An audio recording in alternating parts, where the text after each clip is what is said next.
Good morning to all.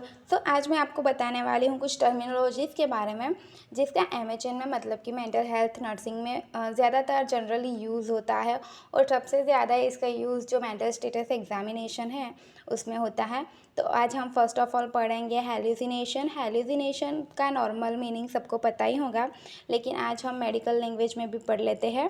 Hallucination are false perception which occurs in the absence of corresponding sensory stimuli. मतलब कि क्या है, यहाँ पे कह रहा है कि फॉल्स परसेप्शन है, मतलब कि कोई परसेप्शन है वो फॉल्स है, हमें कोई परसेप्शन हो रखा है लेकिन वो फॉल्स है। Which occurs in the absence of corresponding sensory stimuli, मतलब कि सेंसरी जो स्टिमुलाई है, कोई स्टिमुलाई है वो एब्सेंट है, लेकिन हमें ऐसा लग रहा है कि नहीं वो वहाँ पे प्रेजेंट है। मतलब कि हम एक एग्जांपल ले लेते हैं, जैसे कि रोड पे कुछ भी नहीं है, जैसे कि कोई हाईवे है या रोड है, लोकल रोड है, वहाँ पे कुछ भी नहीं है, लेकिन हमें क्या लगता है, मतलब कि जो पेशेंट होता है उसको, कि वहाँ पे कार है। मतलब कोई एक जो एक्सटर्नल स्टिम्युलाई है वो प्रेजेंट नहीं रहता, लेकिन पेशेंट को क्या लगता है कि वो वहाँ पे प्रेजेंट है। इसको हम बोलते हैं हेल्यूसिनेशन। अभी हेल्यूसिनेशन में भी अलग अलग से टाइप होते हैं। Auditory hallucination, visual hallucination, olfactory hallucination, gustatory hallucination and tactile hallucination. तो हम सबसे पहले देखेंगे कि ऑडिटरी हेल्यूसिनेशन। ऑडिटरी मतलब कि ये होता है नॉइज़, मतलब कि साउंड के रिलेटेड होता है। तो it is a false perception of sound. यहाँ क्या कह रहा है कि ये परसेप्शन है, फॉल्स परसेप्शन है साउंड का। There are by far the most common and may be experience as noise, music और वॉइसेस। मतलब कि पेशेंट को क्या लगता है, जब भी मतलब काम एनवायरनमेंट होता है तो उसको लगता है कि कोई म्यूज़िक चल रहा है या यहाँ पे शोर हो रहा है या मुझे कोई आवाज़ दे रहा है। ऐसा जो हेल्यूसिनेशन होगा, मतलब ऐसा फॉल्स परसेप्शन होगा, पेशेंट को ऐसा लगेगा।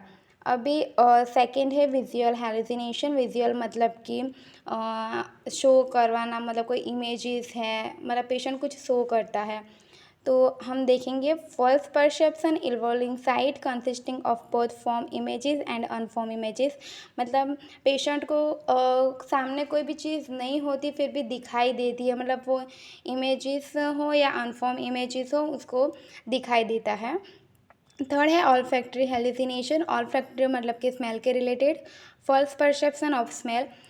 कोई भी चीज़, मतलब खाने की कोई चीज़ भी नहीं बन रही होती है और दूसरी भी कोई स्मेल नहीं आ रही होती, फिर भी पेशेंट को क्या लगता है कि मुझे कुछ स्मेल आ रहा है, मुझे यहाँ पे कुछ स्मेल आ रहा है, जैसे कि गंदी स्मेल है या फिर अच्छी स्मेल है, ऐसा। थर्ड क्या है, सॉरी फोर्थ क्या है, गस्टेटरी हेल्यूसिनेशन, मतलब कि फॉल्स परसेप्शन ऑफ टेस्ट। कभी कभी पेशेंट की टंग पे कोई टेस्ट नहीं है, मतलब कुछ उसने खाया भी नहीं होता, फिर भी उसे लगता है कि मुझे इस चीज़ का टेस्ट आ रहा है। अभी फिफ्थ है टेक्टाइल हेल्यूसिनेशन। टेक्टाइल हेल्यूसिनेशन मतलब कि फॉल्स परसेप्शन ऑफ टच और सरफेस सेंसेशन। मतलब कि हम अकेले होते हैं, मतलब कि पेशेंट जब अकेला होता है फिर भी उसे ऐसा लगता है कि मुझे किसी ने टच किया, उसको ऐसा सेंसेशन होता है कि उसको किसी ने टच किया। तो आई होप आपको हेल्यूसिनेशन में पता चला होगा और हेल्यूसिनेशन के टाइप्स में भी पता चला होगा। तो हम आगे देखते हैं।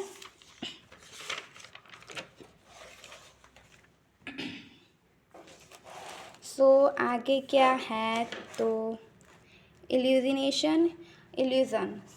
अभी illusion are misperception of external stimuli. क्या कह रहा है कि illusion are misperception of external stimuli. आप यहाँ पे कंफ्यूज मत हो जाना कि हेल्यूजन और इल्यूजन क्या है। तो हेल्यूजिनेशन में क्या होता है कि फॉल्स परसेप्शन, वहाँ पे क्या जो एक्सटर्नल स्टिम्युलाई है वो प्रेजेंट नहीं रहता, फिर भी पेशेंट को ऐसा लगता है कि ये यहाँ पे प्रेजेंट है। और इल्यूजन में क्या है कि मिसपरसेप्शन होता है, वहाँ पे क्या होता है कि एक्सटर्नल जो स्टिम्युलाई है वो प्रेजेंट रहता है लेकिन पेशेंट को उसका मिसपरसेप्शन होता है। मतलब कि हम एक एग्जांपल ले लें, जैसे कि रोड पे या हाईवे पे एक कार खड़ी हुई है, लेकिन पेशेंट को क्या लगता है कि नहीं वहाँ पे बाइक खड़ी हुई है।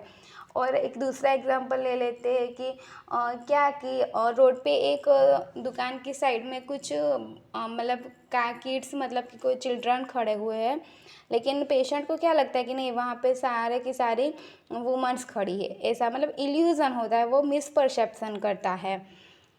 तो आई होप इल्यूज़न और हेलुसिनेशन में आप कंफ्यूज मत होना। अभी थर्ड है एमनेशिया। एमनेशिया क्या है? तो एमनेशिया इज़ द पार्शियल और totally failure to recall past happening and is due to disturbance of memory. Amnesia क्या है? इनको हम in short loss of memory बोल सकते हैं। मतलब कि पास्ट में जो हुआ है कुछ भी ऐसी चीज़ सिचुएशन ऐसी कंडीशन क्या हुई है कुछ, तो वो उसको रिकॉल करने में फेल हो जाएगा। या तो पूरा का पूरा फेल हो जाएगा, या तो कुछ कुछ ही वो याद कर पाएगा। मतलब जो पेशेंट होता है उसकी मेमोरी लॉस हो जाती है। अभी फोर्थ है कन्फैबुलेशन। कन्फैबुलेशन क्या है? तो confabulation is the unintentionally filling of gaps of memory with material which is untrue and fanciful. मतलब क्या है, जो पेशेंट है उसकी मेमोरी में गैप्स आने लगेगी। मतलब उसको कोई पास्ट में कोई ऐसी कंडीशन या सिचुएशन उसकी हुई है, मतलब कि तभी वो क्या के पूरी याद नहीं कर सकता। मतलब उसकी मेमोरी में गैप्स आने लगती है, और फिर वो क्या करता है कि इस गैप्स को पूरी करने के लिए अनट्रू या फैंसीफुल स्टोरीज़ बनाने लगता है। मतलब कि वो अपनी बर्थडे पे कुछ हुआ है तो वो स्टोरी बोलता है कि मेरे बर्थडे पे ये हुआ था वो हुआ था, लेकिन बीच में वो भूल जाता है कि क्या हुआ था। तो वो क्या करता है कि जो अनट्रू स्टोरी है वो हमें सुनाने लगता है।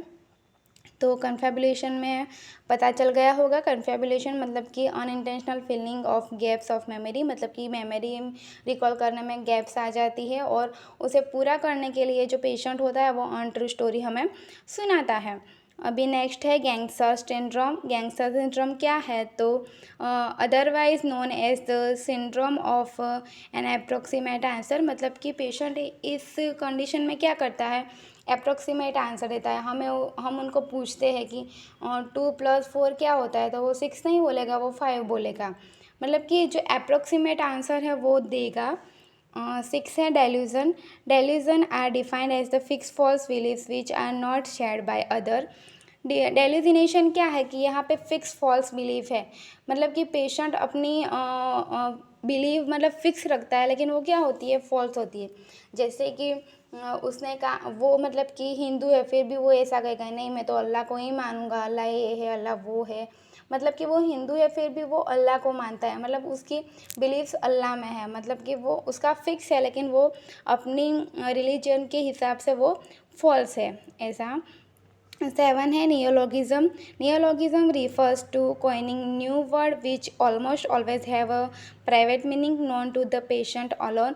नियोलॉगिज्म मतलब क्या, जो पेशेंट है वो न्यू वर्ड होते हैं उसको कॉइन करता है। मतलब कि न्यू वर्ड बनाता है, और उसका जो मीनिंग है वो उसको खुद को ही पता होता है, दूसरों को पता नहीं होता।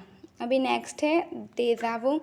डेजावू क्या है? A subjective feeling that an experience which is occurring for the first time has been experience before. मतलब हमें क्या लगता है कि कुछ ऐसी मतलब कोई ऐसी सिचुएशन है या कुछ ऐसा उसके साथ हुआ कि वो पहले कभी हुआ नहीं, लेकिन पेशेंट को क्या लगता है कि नहीं मेरा ऐसा मुझे ऐसा पहले हुआ था कभी। मतलब कि वो रोड पे जा रहा है, पीछे जो डॉग है वो उसको डरा रहा है, उसके पीछे भाग रहा है, तो पेशेंट को क्या लगेगा, नहीं मेरे साथ ऐसा भी पहले भी कभी हुआ है।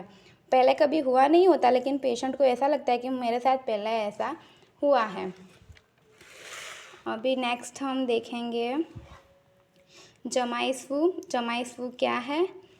तो jamais vu failure to recognise event that has been encounter before. मतलब कि पहले कोई ऐसी सिचुएशन हो गई है, उसको रिकॉल करने में पेशेंट फेल होता है। मतलब कि वो फेमिलियर को अनफेमिलियर और अनफेमिलियर को फेमिलियर बताता है। मतलब कि आप समझ रहे हो ना कि मतलब फेमिलियर मतलब कि जो अपना है उसको वो पराया बताता है। मतलब कि रिकॉग्नाइज कोई भी इवेंट है उसको रिकॉग्नाइज करने में वो फेल हो जाता है।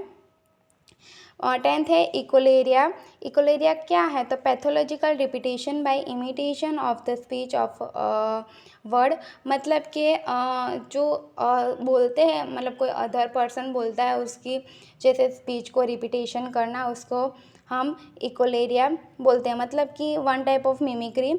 11th है इकोप्रेक्शिया। इकोप्रेक्शिया में क्या है कि जो पेशेंट है वो जो अदर पर्सन है उसकी जो एक्शन है उसका वो रिपीटेशन करता है।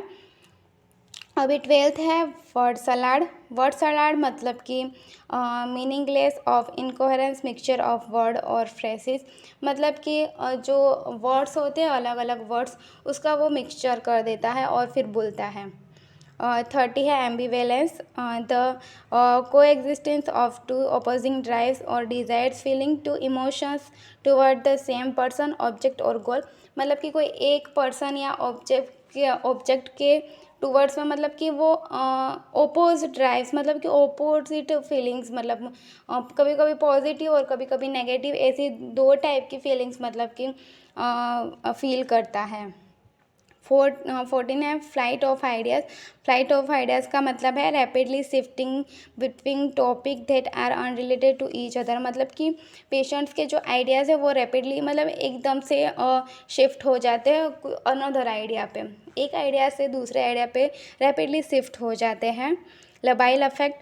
लबाइल अफेक्ट क्या है? तो rapid shifting emotions unrelated to external stimuli, मतलब कि जो फ्लाइट ऑफ आइडिया है उसमें आइडियाज़ मतलब शिफ्ट होते हैं, यहाँ पे क्या है कि इमोशन शिफ्ट हो जाते हैं, जो अनरिलेटेड एक्सटर्नल स्टिमुलाई से उसके बारे में जो इमोशंस है वो ही उसके शिफ्ट हो जाते हैं, मतलब कि कोई एक चीज़ के बारे में वो बात कर रहा है तो वो बात करते करते कोई दूसरी चीज़ के बारे में बात करने लगेगा। अभी 16 है थॉट ब्लॉक। थॉट ब्लॉक क्या है? तो a sudden interpretation in the thought process before the thought is completed, मतलब कि कोई थॉट उसके माइंड में आ रहा है तो वो कंप्लीट हो उसके पहले ही उसके अंदर इंटरप्रिटेशन आ जाता है, मतलब कि वो क्लोज हो जाता है, तो उसको कहते हैं हम थॉट ब्लॉक। सो यहाँ पे हमारी जो टर्मिनोलॉजीज़ है वो ख़त्म होती है। आई होप आपको सबको इसमें समझ आया हो, और आपको कोई भी प्रॉब्लम है, कोई भी मतलब कि कन्फ्यूजन है तो आप कमेंट बॉक्स में कमेंट करके बता सकते हैं। Thank you.